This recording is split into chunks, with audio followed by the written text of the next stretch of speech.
Talking about Section 194P, a very interesting section introduced very recently by the Finance Act 2021. Section 194P says if my assessee is a specified senior citizen, then a specified bank is supposed to deduct tax. So what is Section 194P about? If we're talking about two people in our story in Section 194P, we talk about a specified bank and we talk about specified senior citizen. Specified bank and specified senior citizen. Under Section 194P, the specified bank will be the deductor and the specified senior citizen is going to be the deductee. Now, what do you mean by specified bank? When I say specified bank, nothing complicated. I am just talking about scheduled banks. All right. But when I talk about specified senior citizens, this is where the complication arises. A specified senior citizen is one who fulfills a list of conditions. We'll go slowly one by one. Condition number 1, he should be an individual. Condition number 2, he must be a resident. Condition number 3, he must be at least 75 years old. See, generally senior citizen is a person who has attained the age of 60, right? But for the purpose of Section 194P, I'm talking about only those persons who have attained the age of 75. They must be 75 years old at any time during the previous year. So condition number 1, he should be an individual. Condition number 2, he should be a resident. And condition number 3, he must be at least 75 years old. See, how is this definition of specified senior citizen different from what we generally understand as senior citizen? Generally, when I say senior citizen, I talk about individual resident who has attained the age of at least 60. Even over here, individual resident, first two conditions are the same, but third condition is different, not 60, here 75.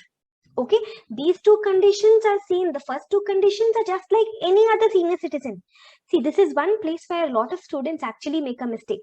In their mind, they think senior citizen means 60 years. No, there are three conditions. He must be an individual, he must be a resident, and he must be 60 or above. You understand? Please don't forget individual resident. Yes, 60 is the main criteria, but he should also be an individual or resident. So a specified senior citizen is an individual resident who is at least 75 years. Generally, senior citizen is 60 years, but under 194P, my senior citizen is at least 75 years. Okay, condition number 4, he must be earning some pension income. He must be earning some pension income. Condition number 5, does he have any other income? He can have only one other income. He can have interest income. He can have a bank interest income. Bank interest income from any account, maybe a savings bank account, maybe an FD account. He can have any other interest income from a bank account, which may be any bank account like an FD account or a savings bank account. But this account should be in the same bank in which his pension income is credited. For example, let us say we're talking about some random person, Mr. John. Okay, this Mr. John, he is an individual, he's a resident, he's 80 years old, he's earning pension income. Okay, and his pension income is credited to his bank account in Axis Bank, let us say. In the same Axis Bank, he has an FD account also from which he earns interest. This will be allowed. He can have interest income from a bank account, any kind of bank account, but the bank account should be in the same bank in which he is earning pension income. Are you able to grasp this? I'll repeat again. Condition number 5, does my assessee have any other income? He may have bank interest income. See, apart from bank interest income, he cannot have any other income. And I am not saying he should have bank interest income. I am saying he may have, which means, does he have any other income? No other income he should have. At the maximum, he can just have bank interest income. That's how you understand. I'll repeat again. Condition 5, does he have any other income? Preferably, he should not be having any other income apart from pension income. He should not be having any other income. At the maximum, the only other income I will allow will be bank interest income. But even here there are conditions. This bank interest income can be from any kind of bank account, can be from a savings bank account, can be from an FD account, but this bank account should be where? In the same bank where my assessee is also receiving pension income. Fifth condition clear?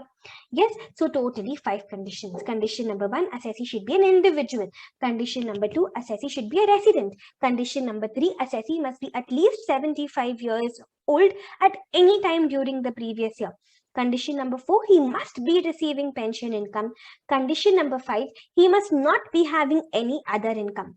At the maximum, he can have bank interest income from any kind of bank account, but that bank account should be in the same bank in which he is earning in the pension income.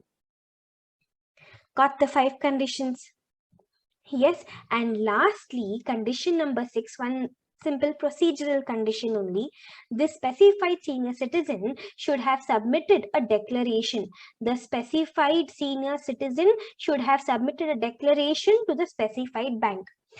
For this declaration, one format has been given. So this declaration should be in the prescribed format containing all the prescribed details, and it should be verified. Okay, 3 things. This declaration has to be in the prescribed format. Then this declaration has to contain the prescribed particulars, and it should be verified in the prescribed manner. Okay, so all the 6 conditions have to be fulfilled. Then my assessee becomes a specified senior citizen. So specified bank is scheduled bank. Specified senior citizen is an individual resident who is at least 75 years old at any time during the previous year. He is earning pension income, and other income he is not having. At the maximum, he can have bank interest income from any kind of bank account. That bank account should be in the same bank in which he is earning the pension income, and he should have submitted a declaration in the prescribed format containing the prescribed particulars. He should have submitted it to the scheduled bank. Repeat along with me, try to learn with me. You just don't have the time to spend extra few minutes at home learning all this. No, repeat along with me. All these points grasp with me right now in the session itself. The section should get over as the session comes to an end. You should not need even 1 minute of extra effort at home. That is how you should learn. You're understanding? So section 194P, my deductor is a specified bank and my deductee is specified senior citizen. Okay, who is deductor, who is deductee, we've understood. But on what amount is the deductor going to deduct the tax? The question is, on what amount is a deductor going to deduct the tax? Section 194P tells the deductor, listen, Mr. Deductor, you compute what is the total income of the specified senior citizen. See, total income means what? All heads of income after chapter 6A, set off, clubbing, everything is completed. The final calculated total income. On this total income, you find the tax liability. How do you find tax liability, guys? The normal, usual method of calculating tax liability, basic tax. In case there are any, in case any rebate under 87A is applicable, provide the rebate. In case there is TDS receivable, any other section, TDS has been deducted, you subtract the TDS, you find the net tax liability of the specified senior citizen. This net tax liability of the specified senior citizen, this is the amount of TDS which should be deducted by the deductor under section 194P. We are telling the deductor, listen, if there is a specified senior citizen, for example, Axis Bank, listen, is there any of your customer who is a specified senior citizen? If yes, you see what is your customer's total income. Total income as in after set off, after clubbing, after chapter 6A, final total income number. On the total income number, you find tax liability. See, how do you find tax liability? You see what is basic tax. Then if rebate is applicable, you subtract rebate under 87A. If surcharge is applicable, you will add surcharge. If surcharge is applicable, you also check for marginal relief. Then you add cess, and from this you subtract TDS credit, you subtract TDS receivable. What is TDS credit? What is TDS receivable? For example, the ex-employer who is giving my specified senior citizen pension income, don't you think he would have deducted tax from pension income? Under which section? Pension income would be taxable under the head salaries, right? So the ex-employer, now I was working for a particular employer, I have left the job, I retired, I will be getting pension income. That employer is going to deduct tax while giving me pension income, right? Now that pension income, on that pension income, tax will be deducted by him under section 192. Section 192, guys, TDS on salary. So there I'll be having TDS credit. That TDS credit will be subtracted here. Similarly, I may have FD interest income. If it exceeds the section 194A limits, then the banker may deduct tax against those interest incomes also. Any tax which is already deducted against my incomes, that becomes my TDS credit, TDS receivable. I'm sure you'll be aware of that. Yes, so that you subtract, that's the specified banker has to subtract the final number, the net number. This is the amount of TDS under section 194P that he must deduct. You understood, guys? See, I'll give you one simple example, okay? I'll give you a numerical example to help you understand this even better, and then we'll work out a study material question on this section. Listen, it's nothing complicated. Listen. Let's say we have this person, Mr. A. Okay, this Mr. A, he was working for the central government. Central government was the employer, he was the employee. This Mr. A has a bank account only in one bank. Let us say he has a bank account in Axis Bank. Now, what kind of bank accounts is he having? He is having a savings bank account, and let us say he is also having an FD account. Okay, long back he had made an FD. Now, Mr. A, he retired from his government job, and now the central government gives him pension income. Okay, this pension income is periodical pension. It is uncommuted pension. See, generally when the government employee earns lump sum pension, commuted pension, it's exempt for him, right? For commuted pension, for government employees is exempt. But uncommuted pension, what is uncommuted pension? Periodical pension, like every month or every year or every 6 months, that is taxable for all employees, whether government employee, whether non-government employee, doesn't matter. You must have learned about this in your salaries chapter. So he's a government employee, but he is receiving uncommuted pension. So definitely exemption he will not enjoy. In the same case, he would have enjoyed exemption had it been commuted pension. He would have enjoyed exemption because for government employees, whether central government employee, whether state government employees, for government employees, commuted pension is exempt. But here uncommuted pension. So central government will deduct tax for him on this uncommuted pension also. Okay, so this Mr. A, he's an employee, he's a retired employee. And let us say he is 80 years old. He is, of course, an individual. He is also a resident. He is receiving pension income. He gets savings bank interest and he gets FD interest. That's all. No other income he is having. And the required declaration and all he is given to Axis Bank. All that he has done. Now he is getting pension income, right? Even this pension income is coming into his Axis Bank account only. Into this savings bank account, into this account only, his pension also is credited. Okay, all conditions fulfilled. Let's check whether all conditions fulfilled. Yes, Axis Bank is a scheduled bank. Assessee is an individual. Assessee is a resident. Yes, he is at least 75 years old. He's actually 80 in my example. Yes, he is earning pension income. And yes, he is not having any other income apart from bank interest income. Yes, even his bank accounts are in the same bank only where he's getting pension income, same Axis Bank only. And he has given the required declarations and all to the scheduled bank. All conditions are fulfilled. Now what will this Axis Bank do? For Axis Bank, Mr. A becomes a specified senior citizen. So Axis Bank will compute Mr. A's total income. In this total income, what and all will Axis Bank consider? Axis Bank will consider this pension income which Mr. A has earned. But guys, this pension income will come under income under the head salaries. Yes, and income under the head salaries, you get Section 16 deduction. You get a flat standard deduction here of 50,000. Right? So Axis Bank will compute Mr. A's total income. In Mr. A's total income, there will be only two heads of income. One is salary head of income. The other is IFOS head of income. Under salary head of income, this uncommuted pension will come in. But from this standard deduction, Mr. A will enjoy because salary head of income.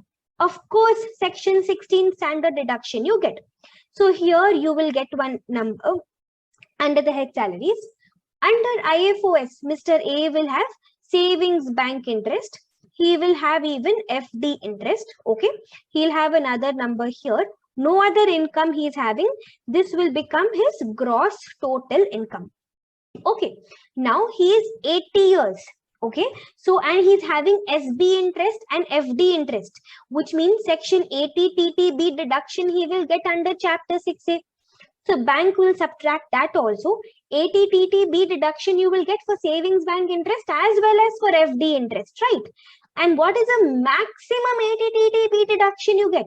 Maximum you get 50,000 rupees, right? So what is Axis Bank doing? Axis Bank is computing Mr. A's total income and tax liability. In total income calculation, Axis Bank considered his salary head and IFOS head. Only these two heads, no other heads Mr. A will have, right? In salaries head, Axis Bank will give standard deduction also from the pension income. Total gross total income you will get from this Chapter 6A will be allowed. Savings bank and FD interest is allowed as a deduction under 80 TTB for senior citizens. Had my assessee not been a senior citizen, then 80 TTA, right? 80 TTB is only for individuals, residents who are at least 60 years old. Maximum 50,000 deduction the bank will provide. So the final number, this is going to be the total income of the assessee. Okay. On this total income, Axis Bank will calculate the tax liability of Mr. A. All right. Tax liability will be calculated, rebate will be subtracted, surcharge will be added, marginal relief will be provided, cess will be calculated. In case Axis Bank has already deducted tax under 194A for these two interests, even that will be deducted. In case central government has deducted tax under Section 192 on uncommuted pension, even that will be deducted. The balance tax amount which Mr. A is liable to pay, that much amount Axis Bank will now deduct under 194P. Last part I'll repeat again. What will Axis Bank do? On this total income number, Axis Bank will calculate the tax liability of Mr. A. In calculating this tax liability, all the benefits like rebate will be considered. All the additions like surcharge and cess will be considered. Also, the employer, while giving pension, would have deducted tax under Section 192. Even that will be deducted. Even the banker, while giving interest, FD interest, even the banker might have deducted Section 194A interest of Section 194A TDS, even that will be deducted. Okay, the final net number, the final tax liability, the final net tax which Mr. A has to now pay, that is the amount which Axis Bank, the specified bank, will deduct as tax under Section 194P. Now you understood? Very simple. Section 194P, I have two people. I have the scheduled bank on one side and I have a specified senior citizen on the other side. Come on, tell me the conditions. Who is a specified senior citizen? He's an individual resident who is at least 75 years old at any time in the previous year. He is receiving pension income. He is having no other income. Maximum he can have bank account, bank interest income. This bank interest income is from which bank account? Can be any kind of bank account, can be a savings account, can be an FD interest account. But where is this bank account? In the same bank where even pension income he is receiving. All right. And also the specified senior citizen should have given the prescribed declaration in the prescribed form to the government, to the banker. Okay, if all these conditions are fulfilled, the banker will calculate Mr. A's total income. The banker will calculate Mr. A's net tax liability after providing 87A rebate, after considering surcharge, after providing marginal relief, also after considering TDS credit, TDS receivable. The net amount of tax which Mr. A is liable to pay, that much amount the scheduled bank will deduct under section 194P. Now are we clear? Now I'm sure you will be having better clarity. Right? Now listen, one last point under section 194P, and then I will discuss one of the study material questions with you all. Listen, in case tax is deducted under section 194P, if this section is applicable and if the specified bank has accordingly deducted tax under section 194P, then this specified senior citizen, he has a big, huge benefit. He does not have to file return of income for that year. He can escape filing return of income for that year. It is not required. The relaxation of return of income is given to him. What is the point, guys? In case the specified bank deducts tax under section 194P for the assessee, then the specified senior citizen does not have to file return of income for that particular year. Got it? This is it about the concept regarding 194P. Now let us work out a question from your study material regarding section 194P. Okay, let me bring the question to your screen. Give me a moment, please.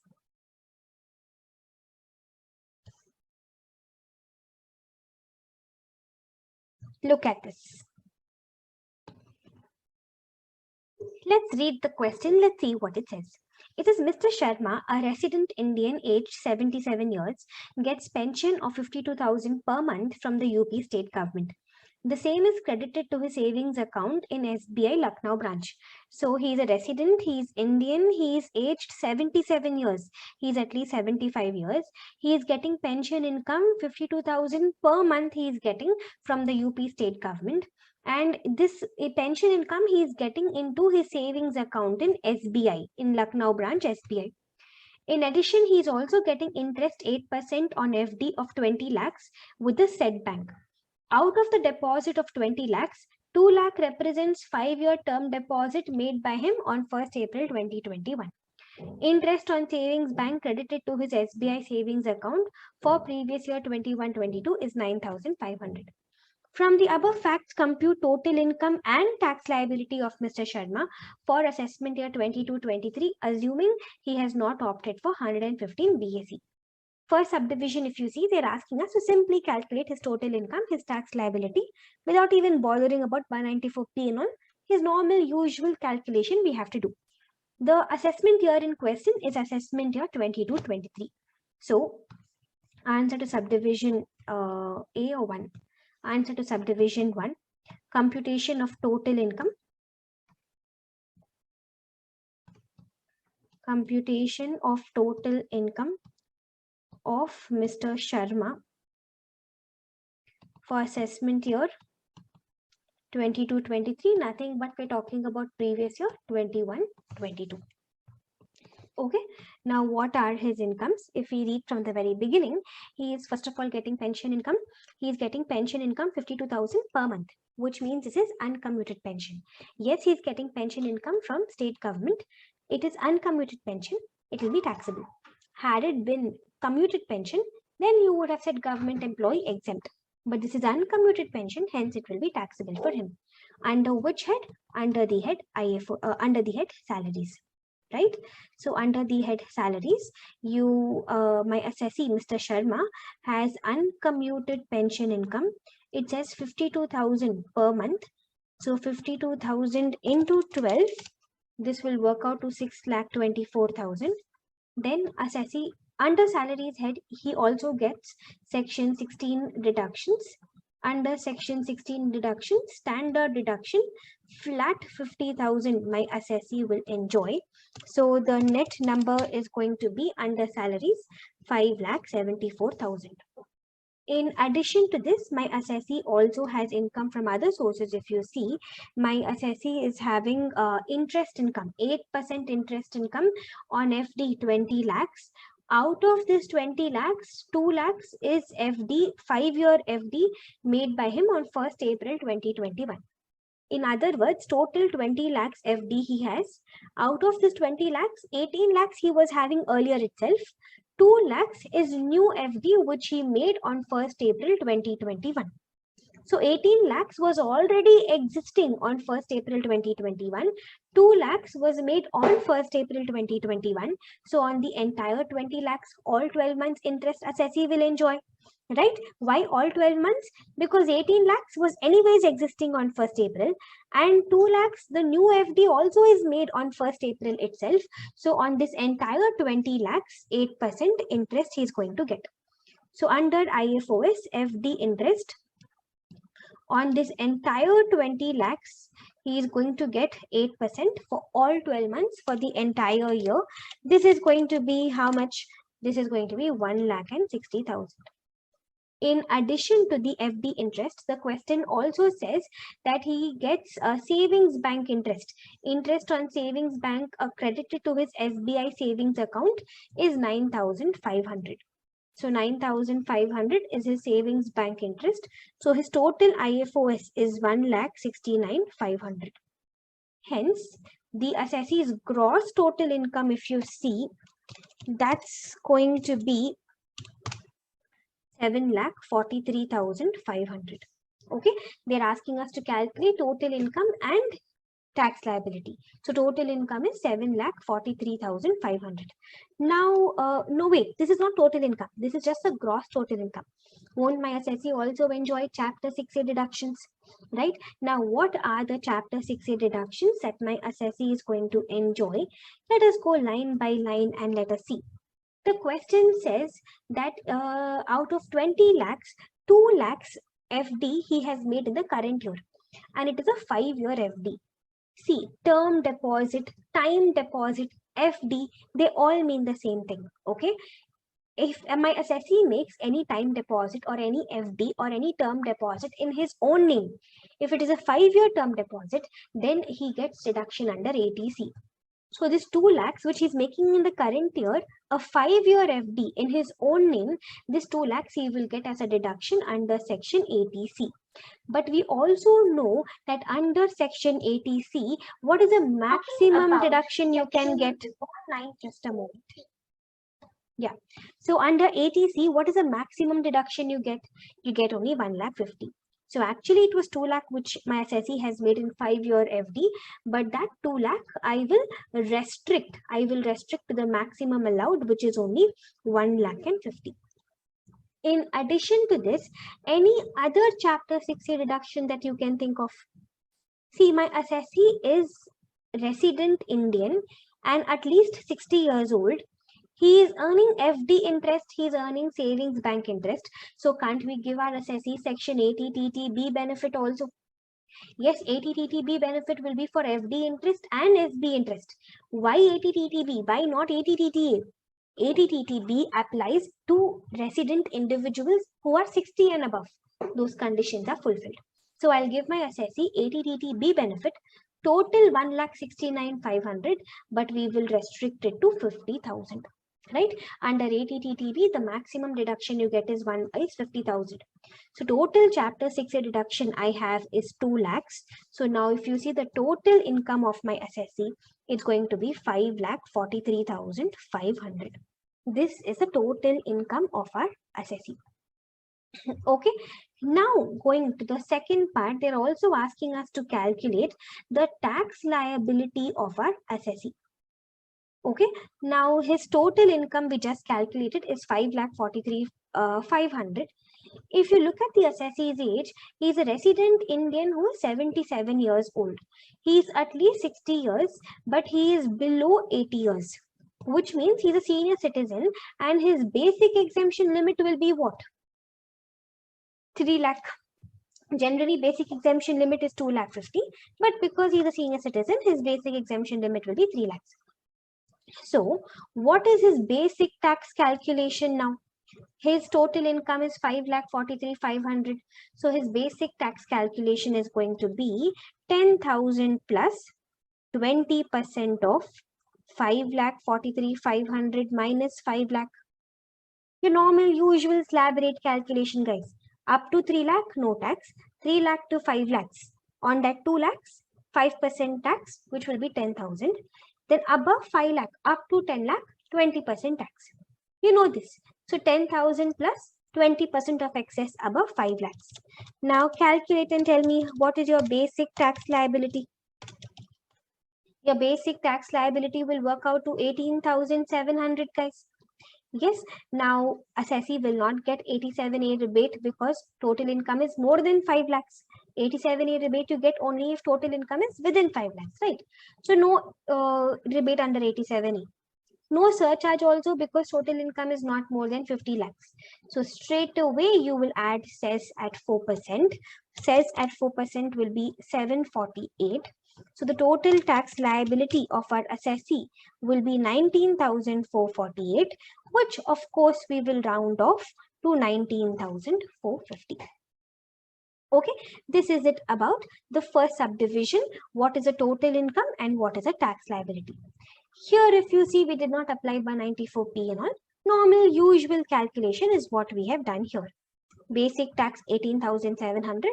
No rebate because my assessee's total income is more than 5 lakhs.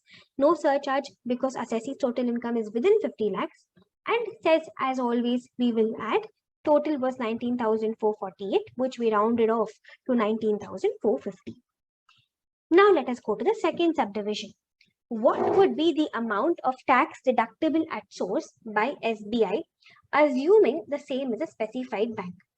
Is Mr. Sharma required to file his return of income? So basically, they're asking us two questions within the second sub-question. Let us see them one by one. First of all, they're asking us, what would be the amount of tax deductible at source by SBI, assuming it is a specified bank? They're obviously asking us about Section 194P. Now, if Section 194P has to be fulfilled, some conditions have to be fulfilled.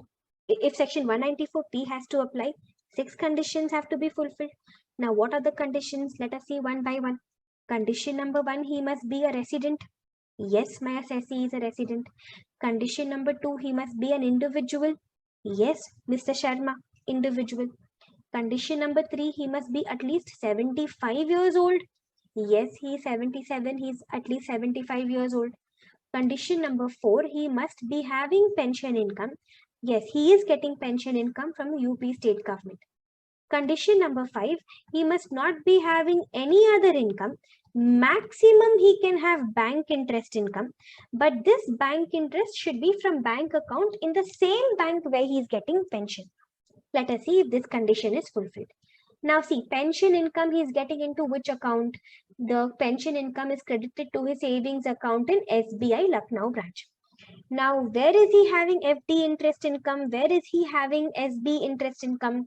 His FD interest, his savings bank interest, they are all from his SBI account only.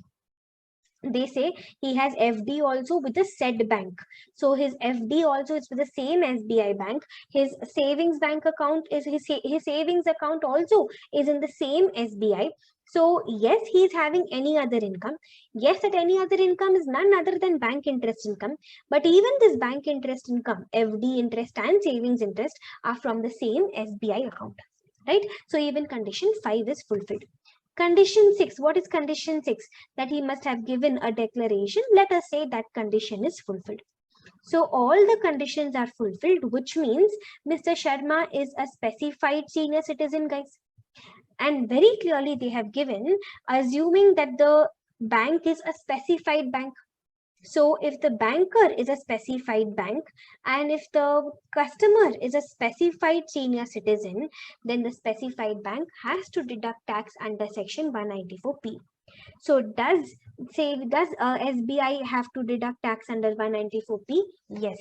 SBI will compute the normal usual total income of Mr. Sharma. On that, SBI will calculate his tax liability.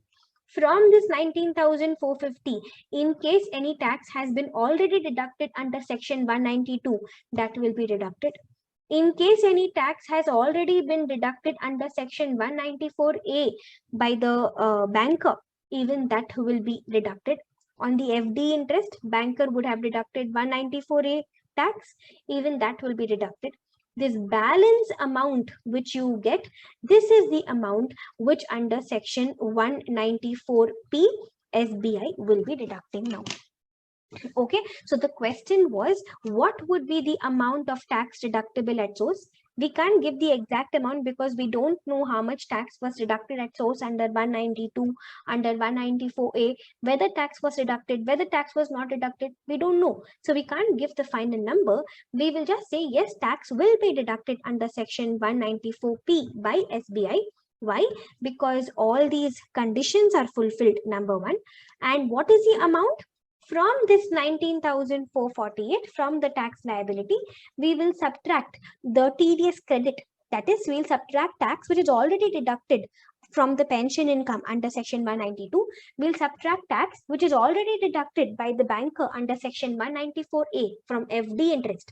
See, savings bank interest 194A will not be applicable. Okay, 194A on bank interest, if you see 194A, if you see bank interest, on FD interest it is applicable, on recurring deposit interest it is applicable, but on savings bank interest it is not applicable. It's only on FD interest and RD interest. So if it exceeds the limit, the banker would have deducted tax there also. So we'll consider the tax which is already deducted under 192, 194A. The balance tax liability SBI will now deduct under section 194P. Okay. Then they are asking, is Mr. Sharma required to file his return of income for 22-23 if tax deductible at source has been fully deducted? Here the answer will be no. Remember, I told you under section 194P, if tax is deducted, then assessee does not have to file his return of income. So if tax is fully deducted under section 194P, then no, Mr. Sharma does not have to file his income tax return for that year. And then coming to the last part, the last third question, would your answer to question 2 be different if FD was with Canara Bank? See, if FD was with Canara Bank, what would happen? In my third scenario, if the FD was with Canara Bank, then I will say that Mr. Sharma, he would not even be a super senior citizen anymore. Do you agree with me? Mr. Sharma would of course not be a super senior citizen anymore, because to be a super senior citizen, 6 conditions have to be fulfilled.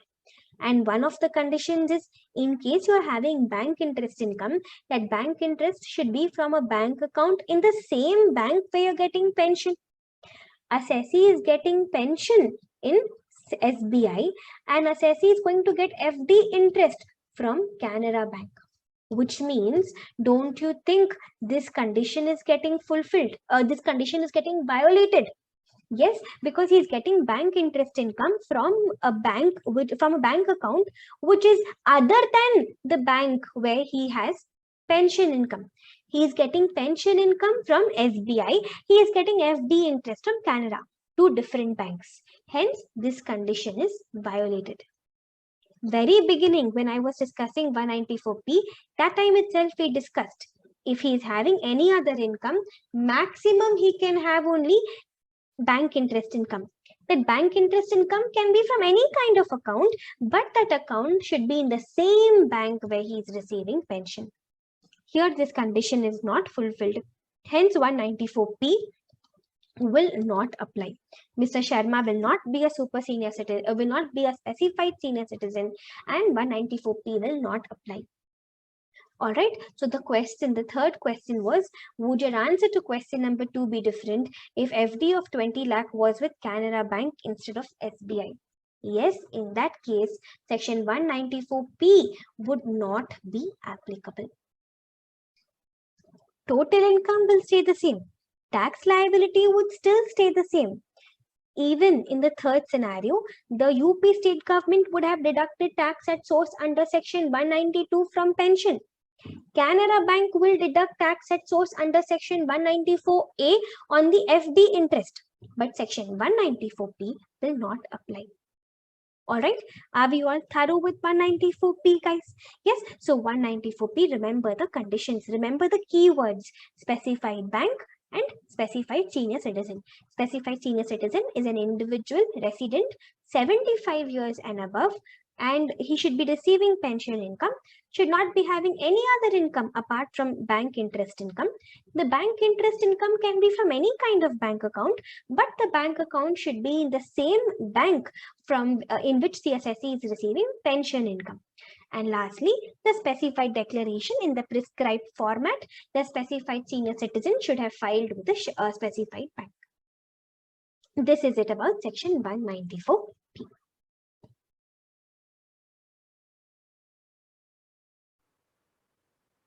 In the next part of our discussion, we'll be learning about two connected sections. See, listen, in Finance Act 2020, the government brought out a new section, Section 206C1H. Basically, it was connected with TCS. Something very, very similar in Finance Act 2021, the government brought out a section, Section 194Q. This is relating to TDS. Now, these two sections, their motive is the same. The transactions more or less are the same, but you need to clearly know how to differentiate between both. And that is why, even though you already know what is Section 206C1H, I think I'll still give you one small revision on this. We will end up spending some 5 minutes, but I think it will be worth it. So let us discuss about Section 206C1H. Now, what does this section say? This section says I have two people. Let us say we have the buyer and we have the seller.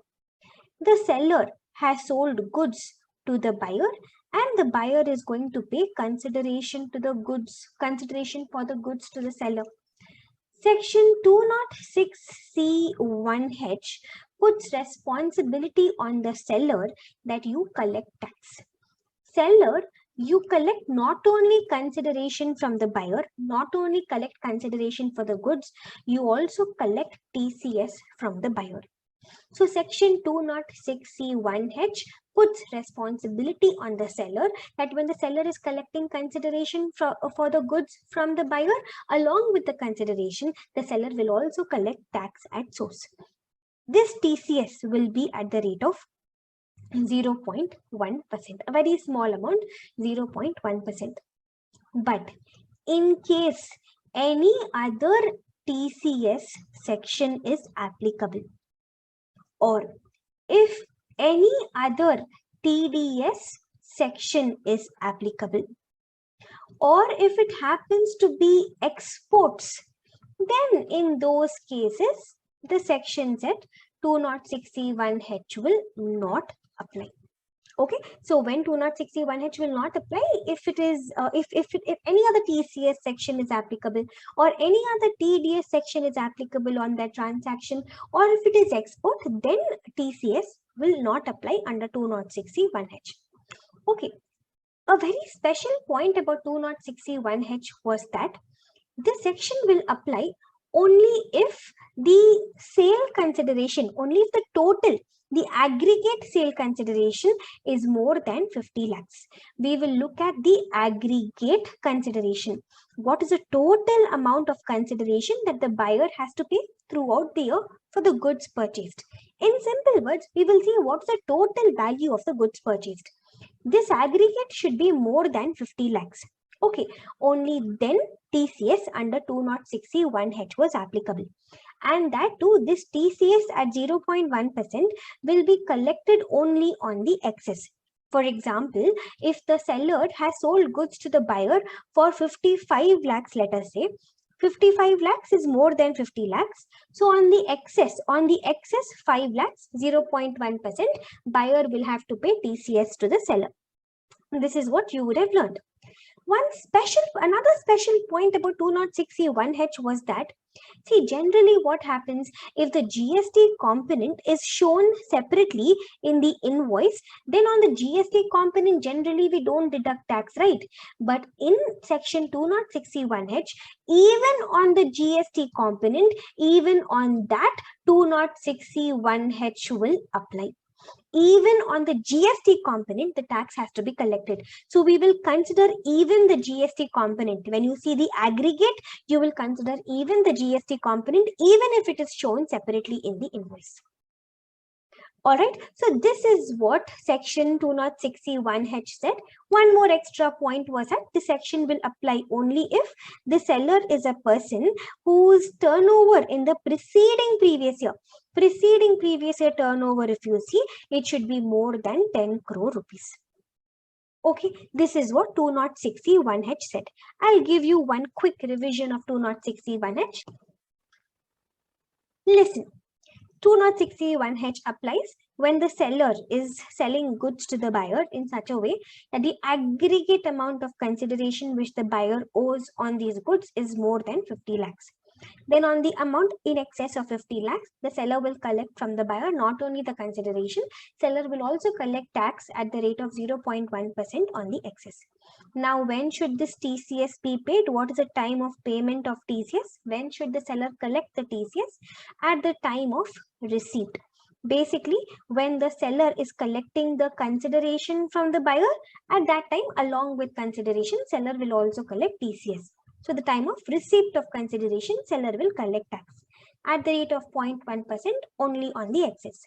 If the total sale of goods, if the total amount of sale of goods is more than 50 lakhs, on the excess over and above 50 lakhs, on the excess alone, 0.1% tax is collected at source. Then we said in case any other TCS section is applicable, in case any other TDS section is applicable, or if this transaction is export of goods, then on all those cases, 206C1H will not apply. Then we said the seller should be one whose turnover in the preceding previous year is more than 10 crores. And finally, we said in case GST separately indicated on the invoice, even then 206C1H will apply even on the GST portion. One last point under 206C1H, there is a connected section, section 206CC. Listen to what section 206CC says. Sometimes what happens is that PAN may not be available. The buyer may not furnish his PAN.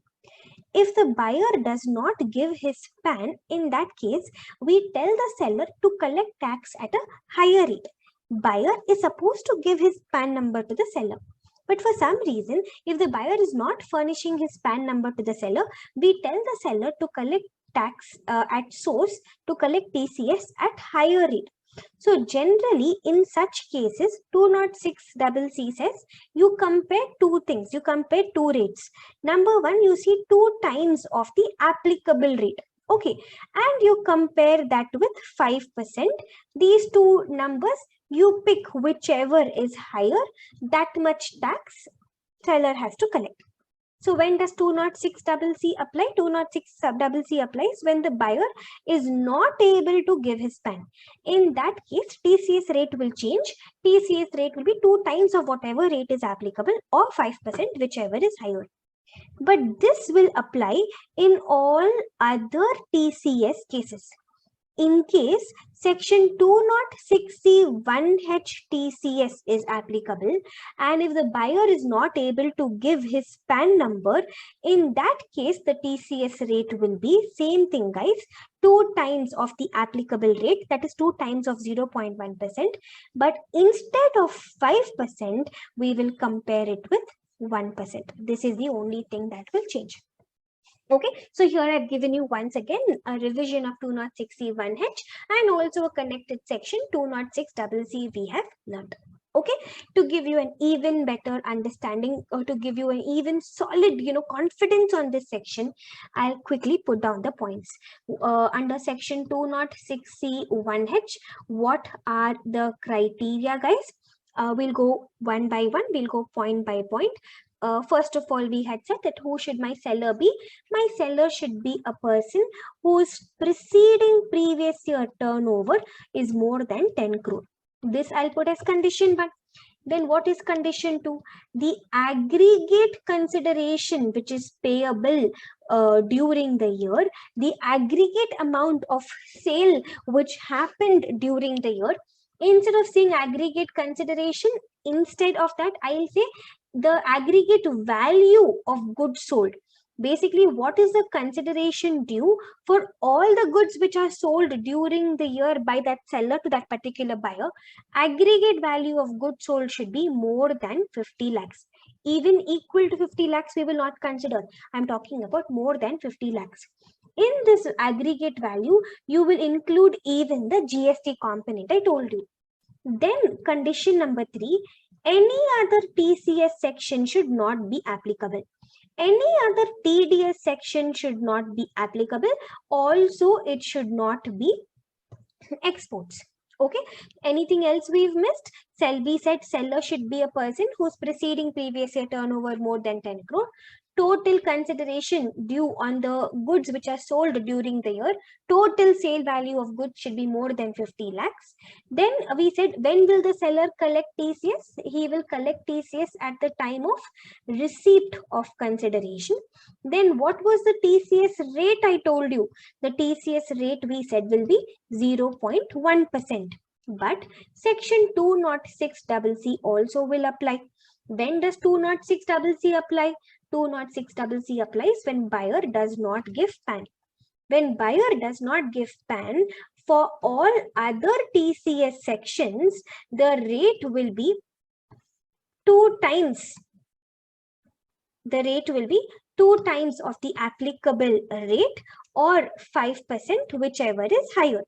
But in case it happens to be section 206C 1H TCS, here the rate will be same thing. What is this? When I say same thing, I mean 2 times of the applicable rate, but instead of 5%, we will compare it with 1%. Right? Anything else that we've missed from here? I think everything else we've put down, even the GST component, preceding previous year turnover more than 10 crores, will collect tax at the time of receipt. See, who will collect tax? 206C 1H is putting responsibility on whom? TCS is collected by whom? By the seller. We are putting responsibility on the seller.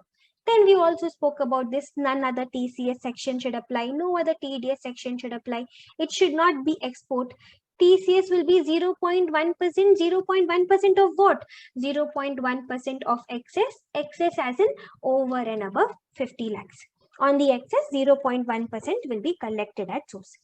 This is 206C 1H. I am very sure with this revision, you are now thorough about 206C 1H. Now, this 206C 1H was introduced by Finance Act 2020.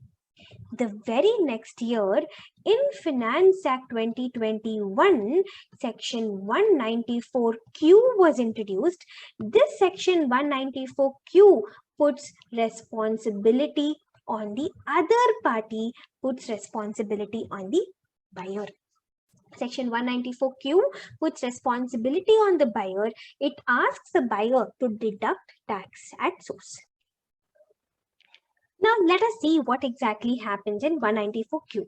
Even here, I have 2 people in my story. We have the buyer and the seller. The seller is selling goods to the buyer and buyer is going to pay consideration to the seller. Section 194Q tells a buyer, buyer, you please deduct tax. You deduct tax at the time of payment of consideration or at the time of credit, whichever is earlier.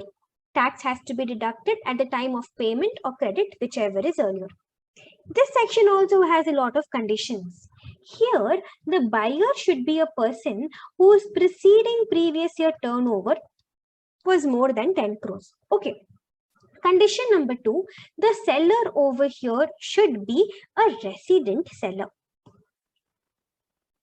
So, point number 1, 194Q is putting responsibility on the buyer that when you're paying consideration or the time of credit of consideration, whichever is earlier, deduct tax. But this section will apply only if for the buyer preceding previous year's turnover was more than 10 crore, seller should be a resident.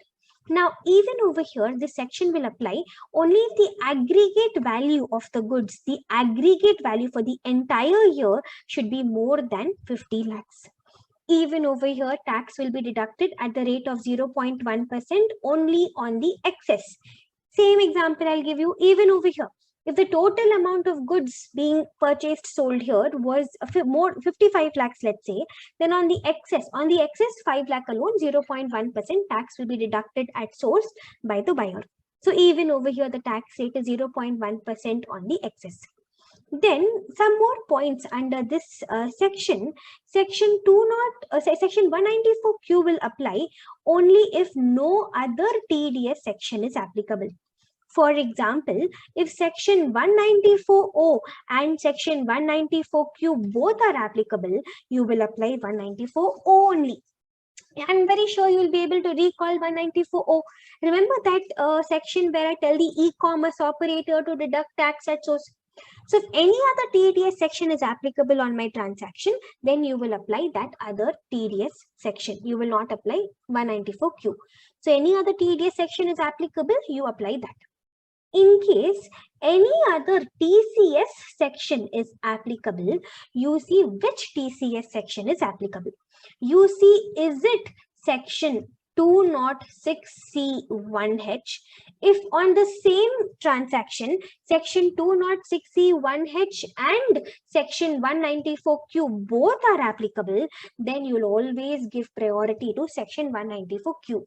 But if any other TCS section apart from 206C1H is applicable and section 194Q both are applicable, then you will apply only that other TCS section. All right, then this section is also not applicable for all those transactions where purchase or sale happened through a stock exchange. If the purchase or sale of goods, for example, shares, if they were purchased or sold through stock exchange, then you will not apply section 194Q. Then, in case the current previous year happens to be the first year after incorporation, if the current year is the first year of my assessee's business, then section 194Q will not apply. Why? Because 194Q applies only if buyer's turnover in the preceding previous year is more than 10 crore. But if the current year is the first year for the buyer's business, then we don't have preceding previous year. If we don't have preceding previous year, we will not be able to check the 10 crore condition, isn't it? Hence, if this is the first year, then section 194Q we will not apply at all. All right, you're able to grasp all these points. So if any other TDS section is applicable, you apply that, not 194Q.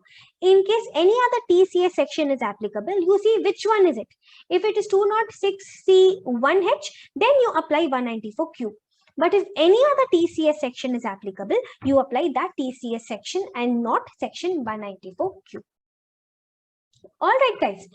This point is clear, right? This is important. Now let me take you forward. See, what about the GST amount? In case GST is indicated separately, then into 194Q, you will not deduct tax on the GST amount if it is shown separately in the invoice. This is total opposite of what I told you under 206C1H. 206C1H, I told you, even if the GST amount is shown separately, you will still consider it, you will still include it. But here, if the GST amount is shown separately on the invoice, you will not consider the GST amount. Okay. In case the buyer is making an advance payment to the seller, sometimes the buyer may pay consideration in advance, right? Even on advance payments, section 194Q will apply. Why? Because 194Q has to be deducted at the time of payment or credit, whichever is earlier. So when you pay advance, you're making the payment in advance. You're making the payment first. The payment is earlier. So you have to deduct tax under section 194Q at the time of payment or credit, whichever is earlier. Then talking about the next point, I just told you that the rate is going to be 0.1%. But guys, even over here, something very similar to what we discussed under 2061H, we can discuss even over here. Remember there we said, what if the buyer does not give PAN? Then we said 206CC will apply. Even over here, we have a similar section. Here we have section 206AA. Section 206AA says, if the seller does not give PAN. Here, seller is supposed to give PAN, right? When we deduct tax at source, the deductee is supposed to give PAN. If the seller does not furnish PAN, if it is any other TDS section, then the TDS rate will be the applicable TDS rate, whatever it is, or 20%, whichever is higher. But in case it is section 194Q and the seller is not giving his PAN number, if he is not furnishing his PAN number, then the TDS rate will be same. You see what is a TDS rate, which is 0.1% or 5%, whichever is higher. You got it, guys? So just like how we have section 206CC in TCS, similarly we have section 206AA in TDS. If the seller does not furnish his PAN, all other TDS sections, the applicable TDS rate will be whatever is the TDS rate or 20%, whichever is higher. But in section, if section 194Q is applicable and the seller is not giving his PAN number, then the TDS rate will be whatever is the applicable TDS rate for 194Q, that is 0.1% or 5%, whichever is lower. This is it about section 194Q, the major part. Till here, I'll give you one quick revision. Then there is one more point about 206, about 194Q, which I will discuss with you. Then I will put down in writing, just like how I gave you the list for 206C1H. Similarly, we'll put down for 194Q also, and then I'll work out a question for you. That's a plan of action. All right, let us have a quick revision first. 194Q puts responsibility on the buyer. Mr. Buyer, if you're going to buy goods from a seller, and if the aggregate value of the goods which you're purchasing from the seller is more than 50 lakhs in a year, then on the excess, over and above 50 lakhs, on the excess, you have to deduct tax at the rate of 0.1% at the time of payment or at the time of credit, whichever is earlier. But this section will apply only if the buyer's preceding previous year turnover was more than 10 crore rupees. Seller has to be resident. Then we said, even on the in case GST component is shown separately in the invoice, then on the GST component, this section will not apply. Okay, advance payments also this section will apply because this section applies at the time of payment or credit, whichever is earlier. So if I pay advance, payment is happening earlier. Hence, this section will get attracted. Then we learned section 194Q will not apply if any other TDS section is applicable. For example, if 194O and 194Q both get attracted to my same scenario, then 194O I will apply. Similarly, if any other TCS section is applicable, you see which one is it. If it is 206C1H, then 194Q will get priority.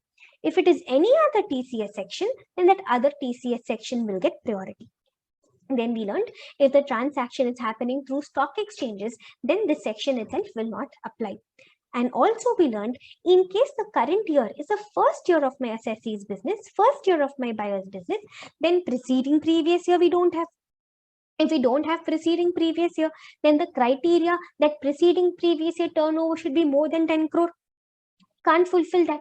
So this is the first year of my buyer's business, then I will not apply 194Q on him. Finally, we learned 194Q rate is 0.1%.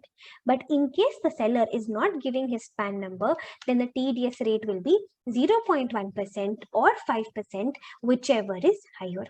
Obviously, 5% will be higher. Okay, till here you understood, right? Now let me take you forward. There is one more concept which we have to learn under section 194Q. Now, section 194Q was actually applicable only from 1st July 2021. So what I'm going to be discussing with you here is a special provision, a special concept which is applicable just to previous year 21-22. Why? Because this was the first year of this section's applicability. So the section was applicable only 1st July 2021 onwards, which indicates that you will deduct tax only if payment or credit, whichever is earlier, should be on or after 1st July 2021. Only then you will deduct tax under 194Q. But then when you consider the aggregate limit of 50 lakhs, for that you will consider the entire year. You will consider even before 1st July. I am sure you wouldn't have understood. Listen, I'll explain to you again. Two things I'm talking to you about. The date of deduction and the aggregate sale. See, we said, right, aggregate sale should be more than 50 lakhs. Only then you apply 194Q. For this aggregate sale, you will consider all the transactions. You will consider before 1st July 2021 also. You will consider after 1st July 2021 also. You will consider both. Okay. Now, when do you deduct tax? You deduct tax at the time of payment or at the time of credit, whichever is earlier, you deduct tax.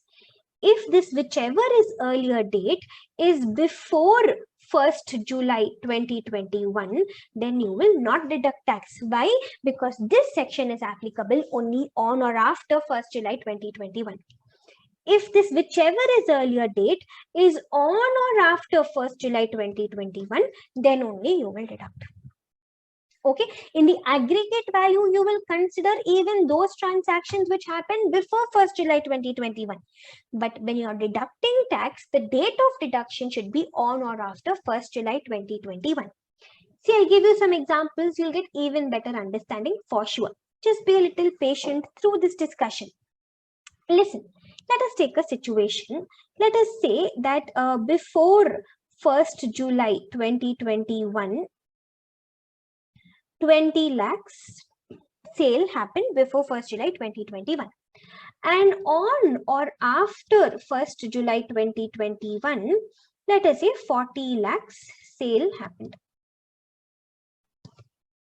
Okay, so now when you see whether the aggregate, whether it is more than 50 lakhs or not, whether see 194Q will apply only if the aggregate is more than 50 lakhs.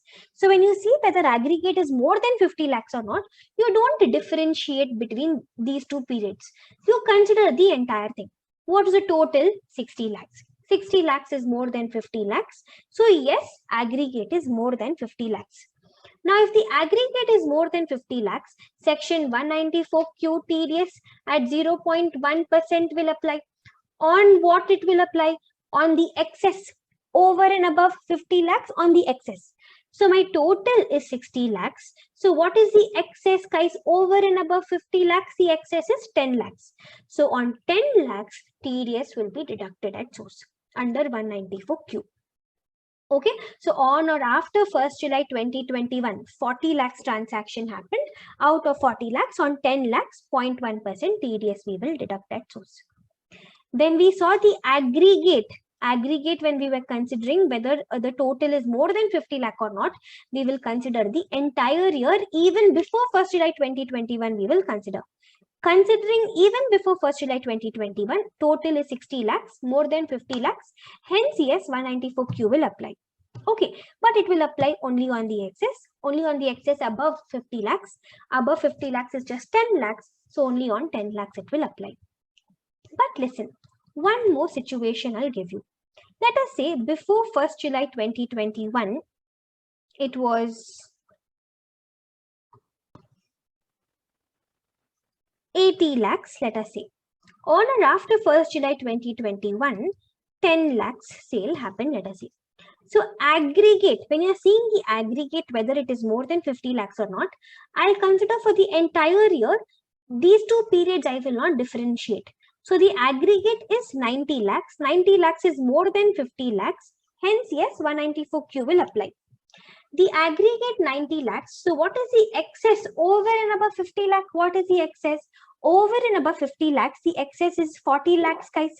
Yes, now on this 40 lakhs, we're supposed to deduct tax at source. But we will deduct tax at source only on transactions which happened after 1st July 2021. I told you you will deduct tax only if the date of deduction is on or after 1st July 2021. So even though the excess is 40 lakhs, for how much transactions happened on or after 1st July 2021? Only 10 lakhs. Excess is 40 lakhs. But what is a transaction which happened after 1st July 2021? Only 10 lakhs. So only on 10 lakhs 194Q tax will be deducted at source. You're understanding now. So when you're calculating the aggregate, for the aggregate, you will consider the entire year.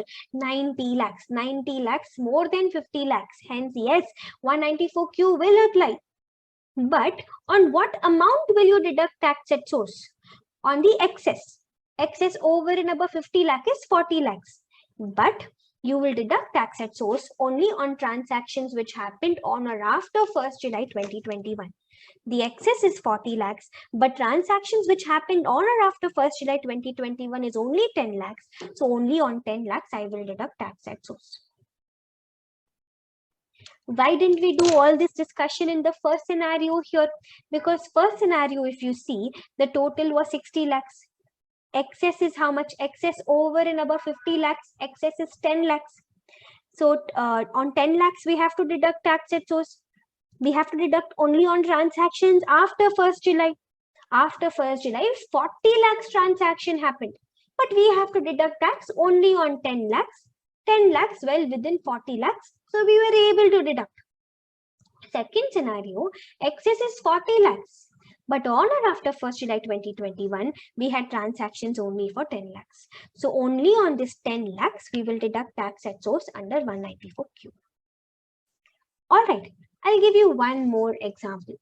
Now let us say before 1st July 2021, I had transactions worth 90 lakhs. And on or after 1st July 2021, I had transactions for 40 lakhs. So has my aggregate exceeded 50 lakhs or not? I'll consider the total. I will not differentiate between these two periods. Total is 130 lakhs, which is definitely more than 50 lakhs. So what is the excess over and above 50 lakhs? Over and above 50 lakhs is 80 lakhs, right? So on 80 lakhs, I'm supposed to deduct tax at source. But I am supposed to deduct tax at source only on transactions after 1st July 2021. How much is after 1st July 2021? 40 lakhs only. Excess is 80 lakhs, but on or after 1st July 2021 is 40 lakhs only. Hence, I will deduct tax at source only on this 40 lakhs. But had it been the other way around, had it been 40 lakhs before 1st July 2021 and 90 lakhs on or after 1st July 2021, aggregate I will consider entire year, which is 130 lakhs. Aggregate is definitely more than 50 lakhs. What is the excess above 50 lakhs? Excess above 50 lakhs is 80 lakhs. On this 80 lakhs, I'm supposed to deduct tax at source. But I'm supposed to deduct tax at source only on transactions on or after 1st July 2021. On or after 1st July 2021, 90 lakhs transaction I had. But excess is only 80 lakhs. 80 lakhs is well within 90 lakhs. So on this entire 80 lakhs, I will deduct tax at source. In simple words, if you want to shorten this entire discussion, in simple words, you see what is the excess. You see how much transaction happened on or after 1st July 2021. Out of these two numbers, you pick whichever is lesser. Only on this lesser number, you will deduct tax under section 194Q. But when you are finding aggregate, consider entire year. When you are seeing on how much tax has to be deducted at source, you see what is the excess. You compare it with the transactions on or after 1st July 2021. You see whichever is the lesser of these two numbers. On the lesser of these two numbers, you will deduct tax at source. Now clear? Yes. So this is it about 194Q discussion. Now shall we put down section 194Q? Shall we put down all the points that we discussed here? Yes, first of all, section 194Q puts responsibility on whom? Section 194Q puts responsibility on the buyer. It is telling the buyer, you deduct tax. Now, what are all the points that we studied under section 194Q? First of all, we learned that here the buyer should be a person whose turnover in the preceding previous year is more than 10 crore. Then we learned the seller should be a resident person. Then we learned the aggregate sale in the entire year should be more than 50 lakhs. Then we learned on if these conditions are fulfilled, then TDS rate will be 0.1% of the excess. When I say excess, I mean above 50 lakhs. But we said to calculate aggregate sale, you will consider entire previous year 21-22, but TDS you will deduct only on transactions which happened on or after 1st July 2021.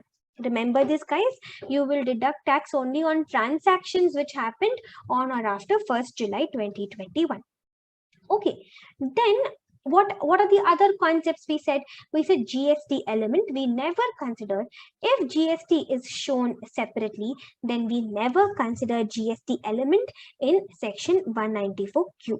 Okay, then we said tax is to be deducted at source at the time of payment or at the time of credit, whichever is earlier.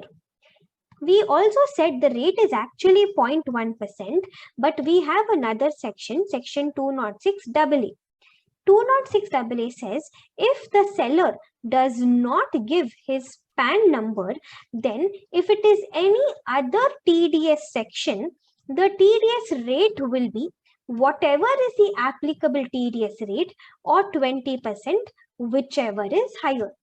But if section 194Q is applicable, then the rate will be the TDS rate, which is 0.1% or 5%, whichever is higher. Then we said even on advances, we are supposed to deduct tax at source, because when I pay advance, payment or credit, whichever is earlier, payment happens earlier. All right, guys. Then we learned in case there is any conflict with any other TDS section, then we will not apply 194Q. So 194Q will apply only if no other TDS section is conflicting. If any TCS section is conflicting, we will see which one is it. If section 206C1H is conflicting, then we said 194Q only we will apply. But if any other TCS section is getting applicable, then that other TCS section, that is what we will apply, we said. Okay.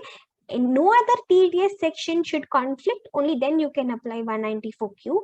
In case any other TCS section is conflicting, then if it is 206C1H, then continue to apply 194Q. But if any other TCS section is applicable, then you apply that TCS section. Okay, see, it's actually very simple. This flow chart should make it simple for you. No other TDS section should apply. If 194 or 194Q, two TDS sections are applicable, you apply the other TDS section, ignore 194Q. In case any other TCS section is applicable, you see which one. Is it 206C1H or any other TCS section? If it is 206C1H, you apply 194Q. Why? Remember, I told you in 206C1H that 206C1H will apply only if no other TDS section is applicable. 206C1H is submissive. It is overridden by 194Q. So 206C1H and 194Q, if both are applicable, we always apply 194Q. But if any other TCS section is applicable, then you apply that TCS section, ignore 194Q. And then we said stock exchange transactions, on them section 194Q is not applicable. If the transaction happened through stock exchange, then I will not apply 194Q. Okay, are we clear?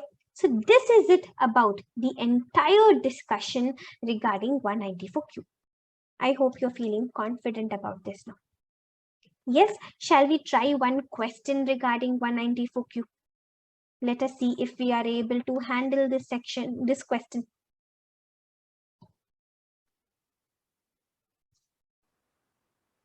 Let's read the question first. Mr. Gupta, a resident Indian, is in retail business. His turnover for financial year 2021 was 12 crores.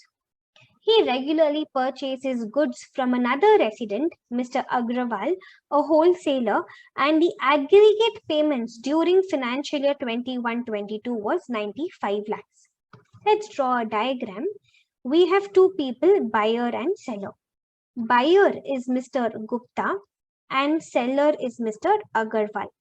Okay, Mr. Gupta and Mr. Agarwal, both of them are residents. Buyer's turnover, if you see his financial year 2021 turnover, it was 12 crores. He regularly purchases goods from another resident. Aggregate payments during 21-22 was 95 lakhs. So this seller, Mr. Agarwal, has sold goods to Gupta, and the consideration which is due for these goods is totally 95 lakhs. For this 95 lakhs, they have given a breakup: 20 lakhs on 1st June 2021, then 25 lakhs on 12th August 2021, 22 lakhs on 23rd November 2021, and 28 lakhs on 25th March 2022. Aggregate, you see, aggregate will for sure be 95 lakhs. So for this 95 lakhs, they've given a breakup. Okay. Then Mr. Agarwal's turnover for financial year 2021. Mr. Agarwal's financial year 2021 turnover, if you see, that was 15 crores. Okay. They've given us information about Gupta also, about Mr. Agarwal also. They're asking us, based on the above facts, examine the TDS and TCS implications under the Income Tax Act. All right. Now, from the buyer's perspective, I will think about Section 194Q. From the seller's perspective, I will think about Section 206C 1H. But which of the two I told you I'll give priority? I'll always give priority to 194Q, I told you. If 194Q is applicable, I won't even think about 206C1H. We will consider 206C1H only if no other TDS section is applicable. So from the buyer's perspective, it's a purchase sale transaction. So 194Q and 206C1H, these are the two relevant sections. 194Q is TDS section, 206C1H is TCS section. I will not consider 206C first. I'll consider 194Q first. If 194Q criteria are fulfilled, I'll apply 194Q. I won't even have to apply 206C1H. Let us see. They are asking us in subdivision 1, examine TDS, TCS and implications. First, I will always check for 194Q TDS implication only.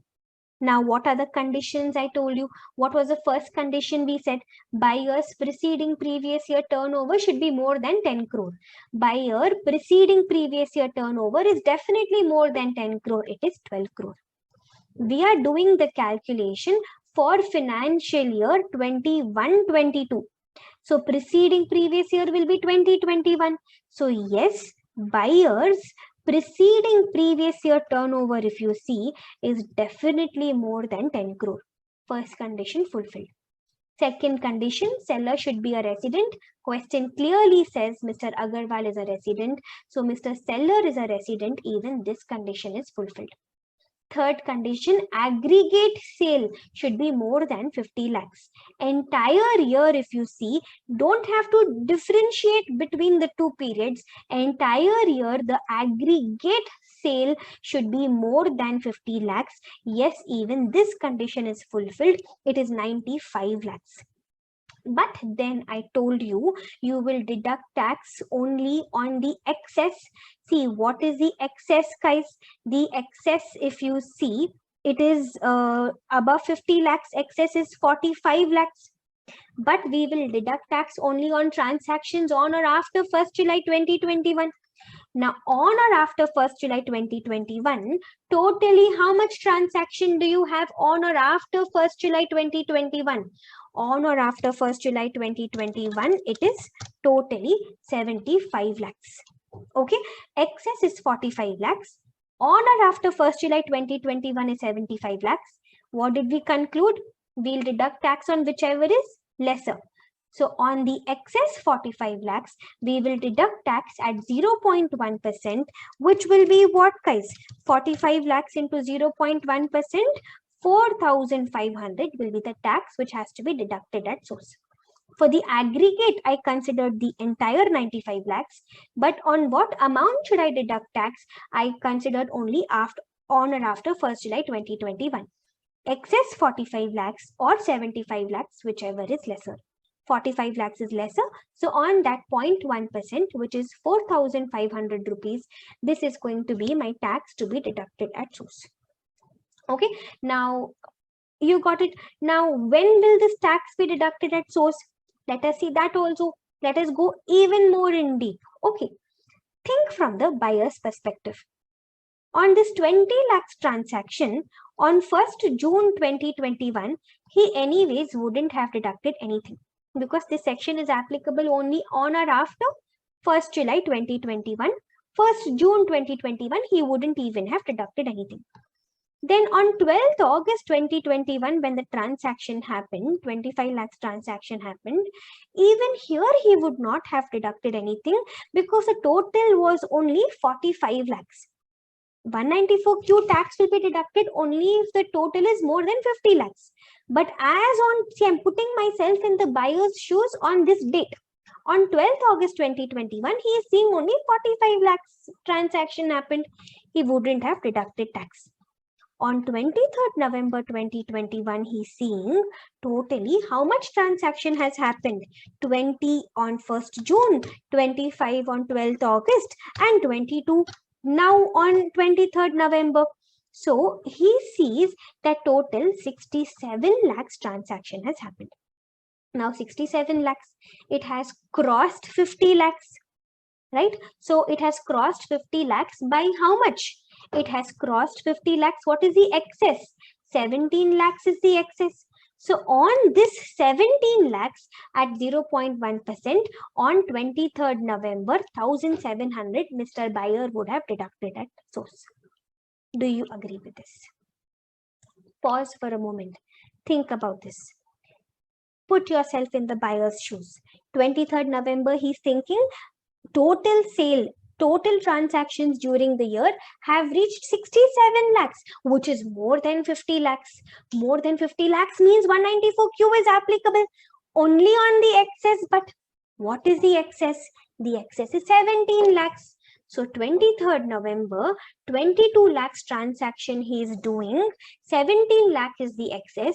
So on the 17 lakhs, 1,700 he will deduct tax at source. You understood why I took 17 lakhs. Transaction is 22 lakhs. Excess is 17 lakhs. I told you, excess or the transaction after 1st July, whichever is lesser. The transaction is 22 lakhs, but the excess is 17 lakhs right now. I'm putting myself in the buyer's shoes on 23rd November. As on 23rd November, excess is 17 lakhs and the transaction is 22 lakhs. So whichever is lesser, which is lesser, 17 lakhs, on that only you will deduct tax at source. Okay, see, in fact, not even 22 lakhs. On 23rd November, to see on how much tax has to be deducted, what will he consider? He'll see what is the excess. Excess is 17 lakhs. Okay, then what are the transactions which happened on or after 1st July 2021? On or after 1st July 2021, the transactions which happened are 47 lakhs. So these two numbers, whichever is lesser, the buyer will see 17 lakhs is lesser.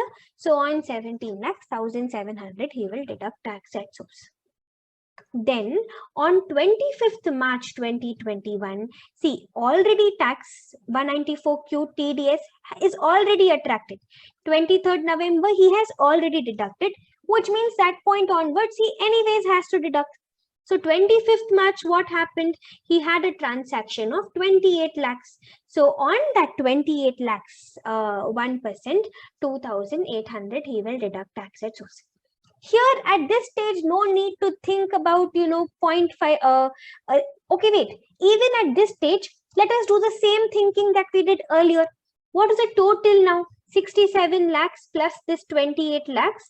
Total becomes 95 lakhs, right? Now, what is the excess?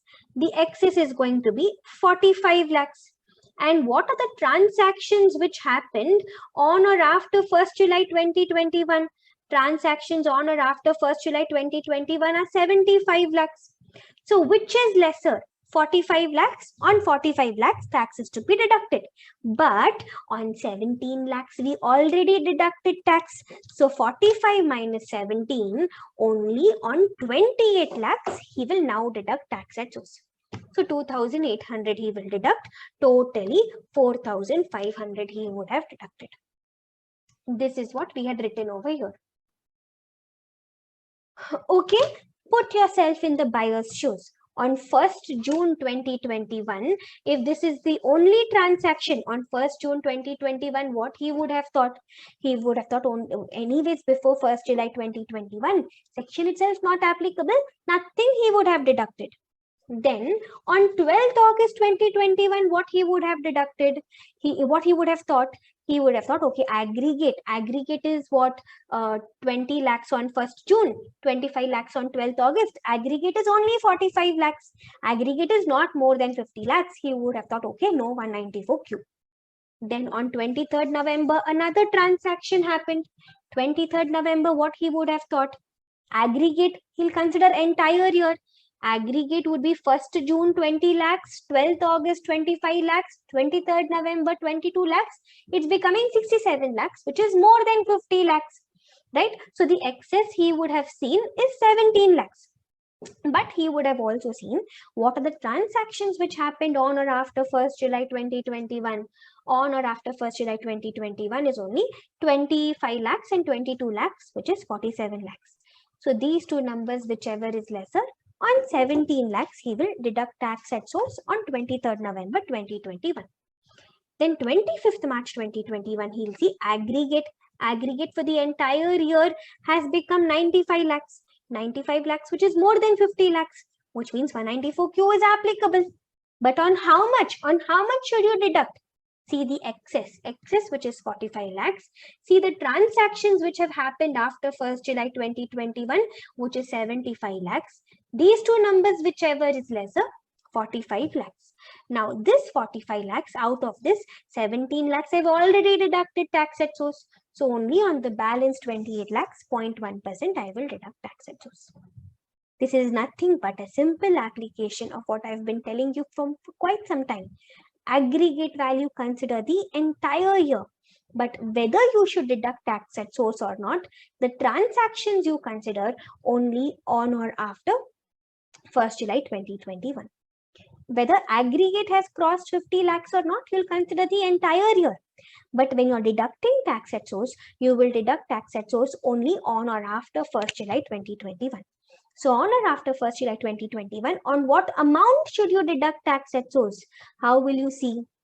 How will you check? You will see what is the excess. You will see what are the transactions which happened on or after 1st July 2021, whichever is lesser you pick. On that lesser number, you will deduct tax at source at 0.1%. I hope this is crystal clear. Yes, this 4,500 breakup only we've seen here. Okay, so what are the other conditions, by the way? GST, let us say it is not shown separately. Let us say seller has given PAN, which means 206 AA, not applicable. Yes, at the time of payment or credit, whichever is earlier, tax was deducted at source. No other TDS section is applicable, let us say. No other TCS section is applicable. Transaction is not through stock exchange. Now that 194Q we have applied, section 206C1H will we even think of? No. If any other TDS section is applicable, then 206C1H we ignore. That is the answer to our first subdivision. Then they are asking us, would your answer be different if Mr. Gupta is a buyer, if his turnover of the preceding previous year was 8 crores? Guys, if his preceding previous year turnover is 8 crores, if it is below 10 crores, then 194Q will not even apply. Right? So answer to the second subdivision, if the buyer's preceding previous year turnover is below 10 crores, section 194Q will not apply. Now that 194Q is not applicable, section 206C1H, we can start checking, guys. We can start checking whether this is applicable or not. Now let us see what are the conditions that we put for 206C1H.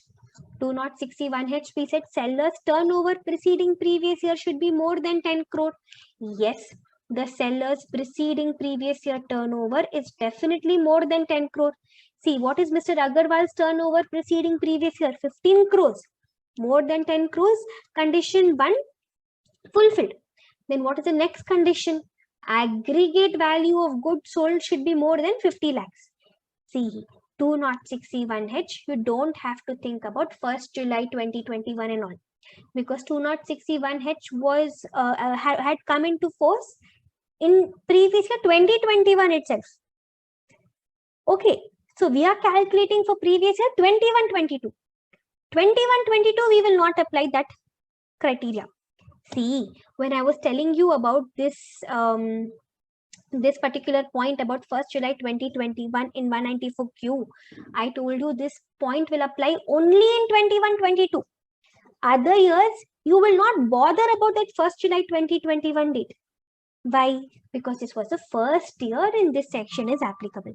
Similarly, 206C1H, if you see, this was applicable previous year 2021 onwards itself. We are calculating for previous year 21-22, which is not the first year of 206C1H. So we don't have to bother about any date and all. Entire year we will consider. Okay, aggregate value should be more than 50 lakhs. Yes, aggregate value is more than 50 lakhs. Okay, it was in fact 95 lakhs. Then no other TDS section is applicable. No other TCS section is applicable. Even this criteria is fulfilled. What are the other conditions? Yes, it is not export. So on what at what rate will you collect tax at source? TCS will be collected at the rate of 0.1% on the excess. What was the excess? Total was 95 lakhs. Excess was 45 lakhs. So 45 lakhs into 0.1%, 4,500 is a tax that would be collected at source. On the excess, we will collect tax at source at the rate of 0.1%. Now, even this 4,500, guys, let us see a breakup even here. Okay, see, the first transaction happened on 1st June 2021. Now, we will put ourselves in the seller's shoes. Seller has to collect tax. 1st June 2021, only 20 lakhs transaction happened. So, he would have thought, okay, total has not exceeded 50 lakhs. Let me not collect tax at source. Then on 12th August 2021, one more transaction happened, 25 lakhs transaction happened. But even over here, aggregate, if you see, is only 45 lakhs. So seller would have thought 50 lakhs not exceeded. I will not collect tax at source. But on 23rd November, when the transaction happened, total was 67 lakhs. Now 67 lakhs is more than 50 lakhs. So on the excess on 17 lakhs on 23rd November, he would have collected tax at source. You understood? On 1st June 2021, he would not have collected tax at source. On 1st August 2021 also, he would not have collected. On 12th August 2021 also, he would not have collected tax at source because the amount did not exceed 50 lakhs. But when the third transaction happened on 23rd November 2021, the total became 67 lakhs. So on the excess, only on the excess we collect tax at source, right? The excess is 17 lakhs. On 17 lakhs, 0.1%, 1700, he would have collected tax at source. Then when the last transaction happened on 25th March 2022, here the total became 95 lakhs. So what is the excess? 45 lakhs. But out of 45 lakhs, on 17 lakhs, I already collected tax at source. So on the balance 28 lakhs, 2,000 he would have collected tax at source. Totally 4,500 tax he would have collected at source. Here I will not look at before 1st July, after 1st July and all, because previous year 2021 was the first year. We are doing the calculation for previous year 21-22. Previous year 2020, 21-22, it is fully applicable throughout the year. It is applicable, this section. So 1st June 2021, nothing he would have collected because did not exceed 50 lakhs. Even 12th August, he wouldn't have collected because did not exceed 50 lakhs. 23rd November, it did exceed 50 lakhs. Only on the excess, we collect tax at source. 25th March, also it has exceeded 50 lakhs. On the excess, 45 lakhs, we collect tax at source. But on 17 lakhs, we have already collected. Just on the balance, 28 lakhs, he will collect tax at source. Here with the first two scenarios, first two questions. Now let's go to the third part, the last part. Would your answer to 1 and 2 change if PAN has not been furnished by the buyer or seller? In my first situation, I applied 194Q.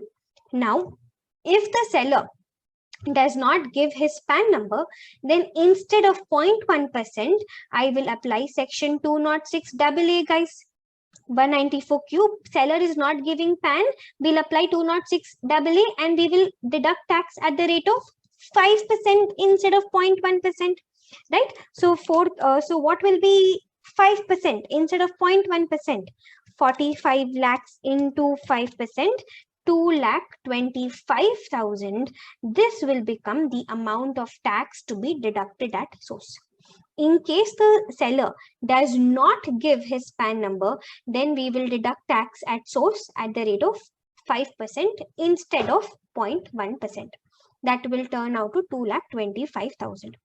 Similarly, in the second part, that is 2061H, when we applied, here if the buyer does not give his PAN, then section 206CC will apply. And 206CC says the applicable TCS rate into 2, which is going to be what? 0.1% into 2 will be 0.2%, guys. This rate or 1%, right? Or 1%, whichever is higher. Obviously, 1% will be higher.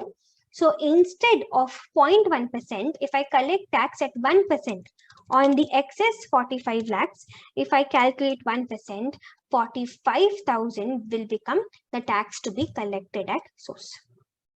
Okay, so in case PAN is not furnished, 206AA, 206CC will start applying. Under 206AA, 5% will become the applicable rate. Under 206CC, 1% will become the applicable rate. Accordingly, the TDS TCS number will increase. Crystal clear? Yes, so that is it about our entire discussion regarding 2061H and 194Q. I've gone way more in depth than what is actually required. You be thorough with this discussion, guys. For sure, any question they ask you will be in and around this, and very easily you will be able to certainly tackle. Okay, I'm hoping all of you are crystal clear. Even beyond this, if you guys have any doubt in this particular section or in this discussion, please make sure you WhatsApp your query to me and get it clarified. All right, so we under TDS, we have learned about section 194P and section 194Q in the last part of the discussion.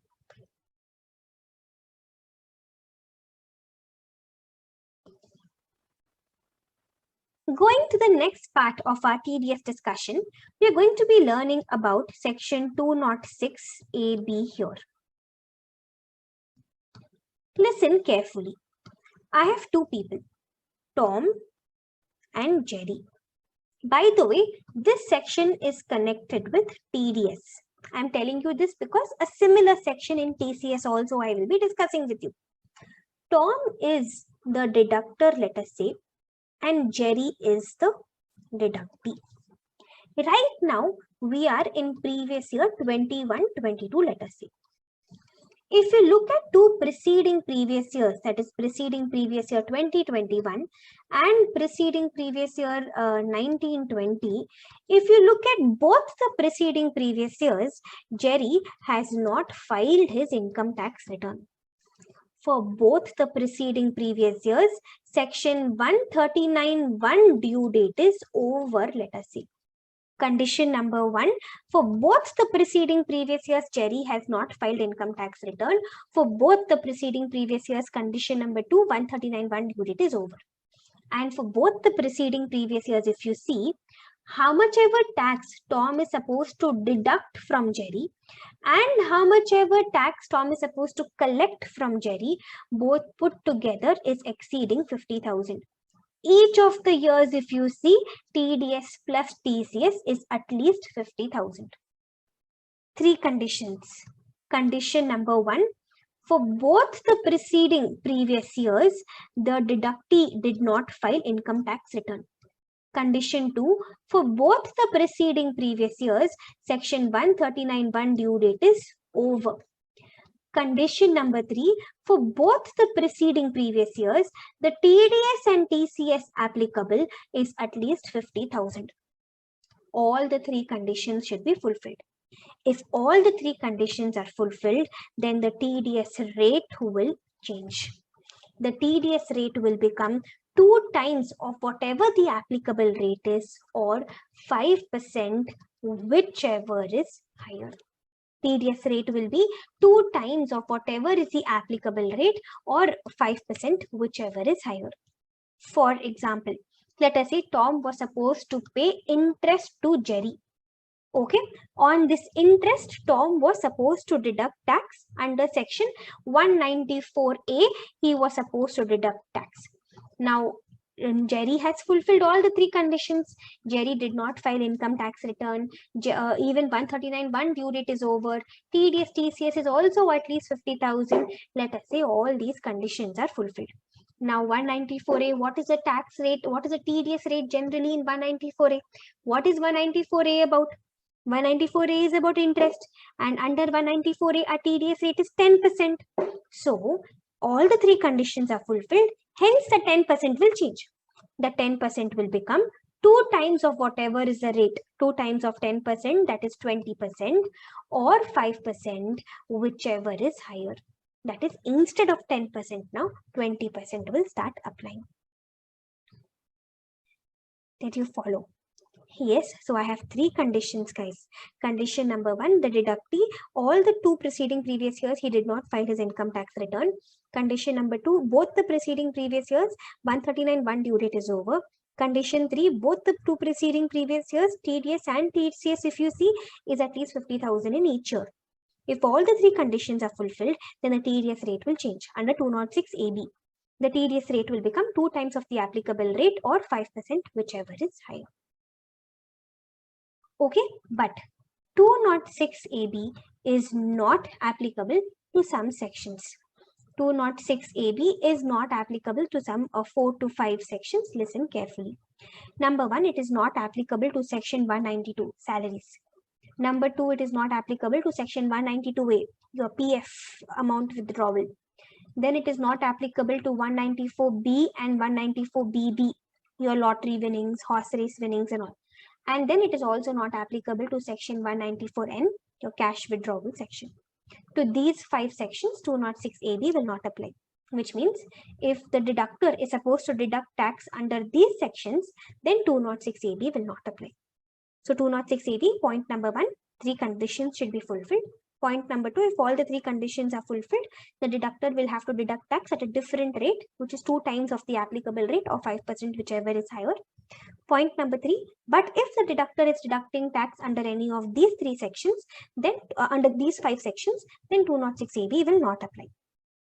But now we are CA students, we are professional students, we love complications, right? Listen to the next complicated scenario. What if a situation like this applies? Tom is a deductor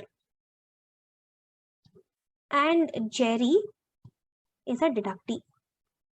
Okay, Tom is paying interest to Jerry. Now Jerry is fulfilling 206AB, all the 3 conditions Jerry is fulfilling.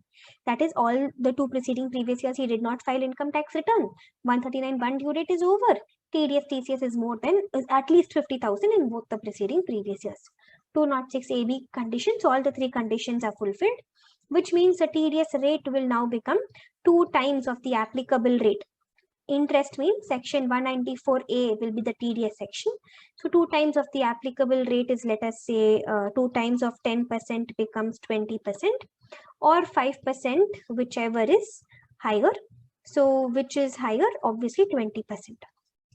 But this Mr. Jerry, he is also not giving his PAN number, which means section 206AA will also start applying, guys. And what does 206AA say? What will the rate become? 206AA says whatever is the applicable rate, which is 10%, or 20%, whichever is higher. Which is higher? 20%. So 206AB is also applicable. 206AA is also applicable. So if both the sections are applicable, out of these two numbers, you pick whichever is higher, which is going to be 20%.